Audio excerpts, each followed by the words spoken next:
नमस्कार दोस्तों। Lumpy virus का नाम तो आपने सुना ही होगा।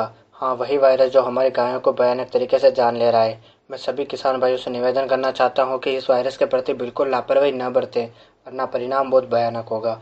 इस वायरस को आपको आपकी गाय भैंस में कैसे पहचान करनी है और इसके क्या लक्षण हैं, अगर आपको गाय भैंस में लक्षण दिखाई देते हैं तो आपको क्या उपचार करना है और क्या घरेलू नुस्खे आपको उपयोग करने हैं, सभी जानकारी इस वीडियो में दूंगा। वीडियो के अंत तक बने रहिए।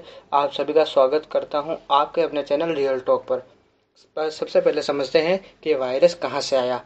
सबसे पहले ये दक्षिण अफ्रीका में सन 1929 में आया और इसने 12 अगस्त 2019 में उड़ीसा में दस्तक दी। हाल ही में इसने अपने लक्षण सर्वप्रथम कोटा में दिखाए और यह वायरस राजस्थान के साथ काफ़ी राज्यों में फैल चुका है।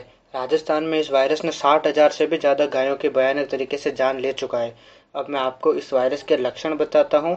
अगर आप सोच रहे हैं कि सिर्फ गांठें होना इसका लक्षण है तो आप गलत सोच रहे हैं। इसके कई तरह के लक्षण हैं, आइए इन्हें जानते हैं। पहला लक्षण, गांठ।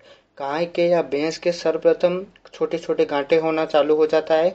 इसके क्या होता है कि हम सोचते हैं कि नॉर्मल है, लेकिन नहीं, आपको बिल्कुल भी लापरवाही नहीं बरतनी है। तुरंत आपको चिकित्सक को बुलाना है। पहले ये गांठें छोटी होती है, फिर थोड़ी थोड़ी बड़ी हो जाती है, फिर ये पकने लगती है और फिर फूट जाती है। दूसरा क्या है, तो दूसरा लक्षण ये है कि पशुओं को बुखार आना। जब पशु के शरीर का तापमान तेजी से बढ़ने लगता है और बुखार के साथ साथ गांठें आपको दिखाई देती है तो आपको तुरंत समझ जाना है कि बीमारी हमारे आसपास आ चुकी है। तीसरा लक्षण क्या है, तो तीसरा लक्षण समझते हैं। अगर आप गांठों को पूरे शरीर पर आने से बीमारी को समझने की कोशिश कर रहे हैं तो नहीं। गांठें सिर्फ पशु के गर्दन पर हो सकती है, नाक पर हो सकती है, नाक के अंदर हो सकती है, पेट और पूंछ पर हो सकती है। तो आपको अपने पशु की अच्छी तरीके से जांच करनी है। अब इसके अलावा और क्या लक्षण हो सकते हैं, तो पशुओं में गांठों के अलावा पैरों में सूजन आ जाती है, ज़्यादा मात्रा में पशु लार नाकने लगते हैं, उससे भूख नहीं लगती है, मतलब कहीं ना कहीं वायरस का असर पशु पर होने लगा है। तो हमने आपको बताया कि किस प्रकार आपको इस रोग को पहचानना है। तो आइए अब जानते हैं ये रोग फैलता कैसे है। कई बार लोग ये सोचते हैं कि हमने अपने पशु को क्वारंटाइन कर रखा है या चरवाने के लिए बाहर नहीं भेज रहे हैं तो हमारे पशुओं को नहीं होगा, तो गलत सोच रहे हैं। हाँ, यह रोग छुआछूत से फैलता है, लेकिन मच्छरों द्वारा भी काफ़ी मात्रा में फैल रहा है। मच्छर और मक्खियों द्वारा इस रोग की रफ्तार काफ़ी बढ़ चुकी है। इसके अलावा और क्या लक्षण हो सकते हैं, इनमें से सबसे शर्मनाक कारण यह है कि पशुओं को मरने के बाद फेंकना।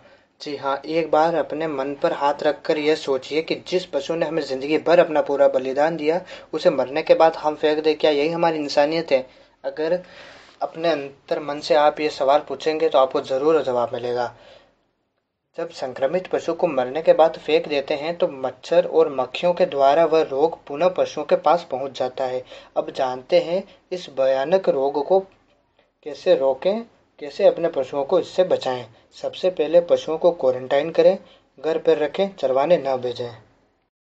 दूसरा, पशुओं के स्थान की सफाई अच्छे तरीके से करें ताकि मच्छर वहां ना आए। सफाई के साथ नीम के पत्तों का धुआं करें ताकि मच्छर व मक्खियाँ वहां ना आए और जो हो वो मर जाएं।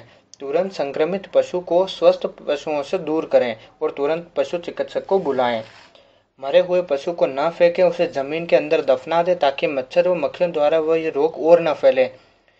क्या यह किसी एक जने की जिम्मेदारी है जिसके पशु संक्रमित हैं या मर गए हैं? बिल्कुल नहीं। आज वह किसान मुसीबत में है, लेकिन आने वाले समय में सबके लिए कयामत आ जाएगी।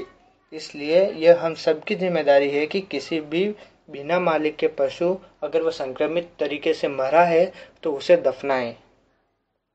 पुराने ज़माने से चली आ रही इस रीत को बदलें। अब आप घरेलू उपचार क्या करें इसके बारे में जानते हैं। जैसा कि हमने आपको बताया, संक्रमित पशु को स्वस्थ पशुओं से दूर करें, किसी अलग स्थान पर ले जाएं।